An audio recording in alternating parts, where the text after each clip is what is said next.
Hey everyone, Technomentor here. In today's video, I'm going to show you how to fix if you're getting AirTag battery is low message on your phone for your AirTag. You want to follow these steps to fix it. So when you get this message, basically your battery is low, so you need to replace the battery. So you need to go ahead and first open the battery up. So if your AirTag is like this, all you're going to do is follow this method. As you can see here, I'm going to place two with my thumb and hold it like this and then press down. So I'm going to press down and then rotate it at the same time counterclockwise. And then this lid will pop up, basically this silver plate that you have. And then basically it exposes the battery here. CR2030 is the battery. So you need to go ahead and buy a CR2030 battery.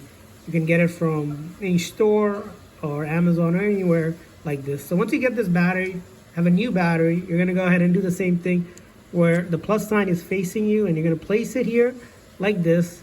Take this plate and line it up with the holes here. So there's three different, as you can see, your hole here.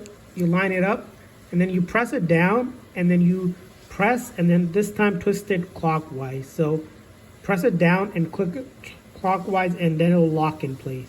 So when you open it, it's pressing down with two thumbs and then pressing it counterclockwise and then to lock it in clockwise. And that's how you can replace the battery. And once you do that, it will reconnect to your iPhone, and that message that you're seeing, the low AirTag battery, should go away. Simple as that. So that's how you do it. I hope this video was helpful. If so, please consider the like and subscribe button for more tips and tricks. We'll see you guys next time.